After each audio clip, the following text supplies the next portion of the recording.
The big news is, Parliament convenes special session as Alliance nominates 3 successor candidates to al-Halabouzi. The overwhelming agreement is that Halabouzi has been a major roadblock, especially on the 3 paragraphs of the HCL, the Kurds and Baghdad. So they removed al-Halabouzi, who was wildly considered to be a roadblock and kept us from getting across the finish line with the HCL law. From my sources, I feel very confident that he was the roadblock. It is very encouraging that he was removed and is being replaced. They continue to tell me they want this done by December 1st Street.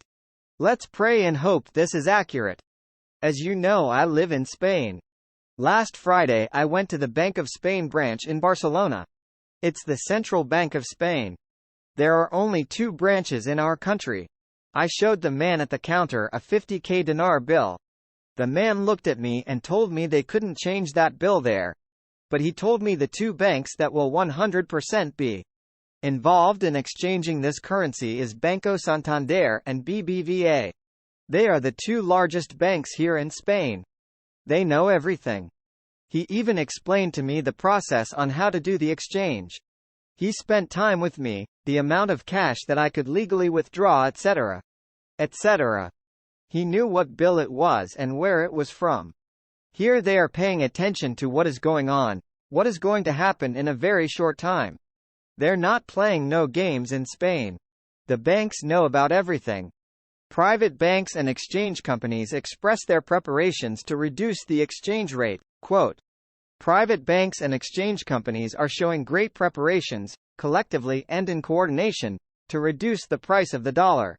Federal Reserve Bank, German Central Bank, Central Bank of Italy, Central Bank of Spain, People's Bank of China, Kuwait Finance House, Riyadh Bank, Saudi Arabia, First Abu Dhabi Bank and other leading banks will also attend. The output of these meetings is the publication of working papers and how to respond to economic shocks. What they're telling us is something's coming. This is the Bank of International Settlements saying we're going to have a document for how to respond to economic shock in countries. They're warning them they're going to do something. It's fascinating. Once you see the HCL emo within nanoseconds afterwards, you will see the new exchange rate. Iraq is just moving now to standard protocol in money exchanging.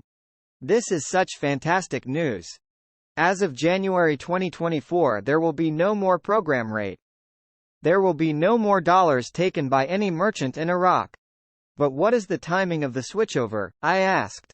First, let me say it is not going to be a sudden switchover all at once, as many of us anticipated. I was told it would be more gradual and has already begun.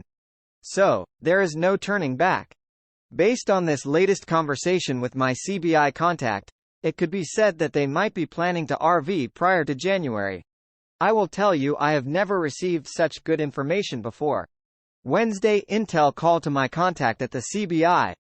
I was told there was a TV media output broadcast that told the citizens the official rate of the dinar would be over $1 in the coming days.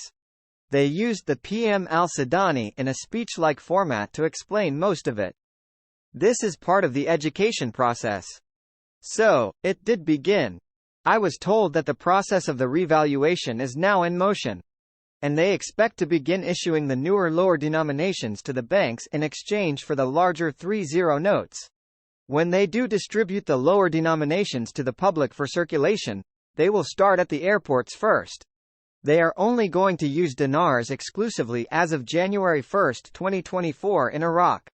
This is also why they needed and allowed to let the banks now hold other foreign currencies besides dollars.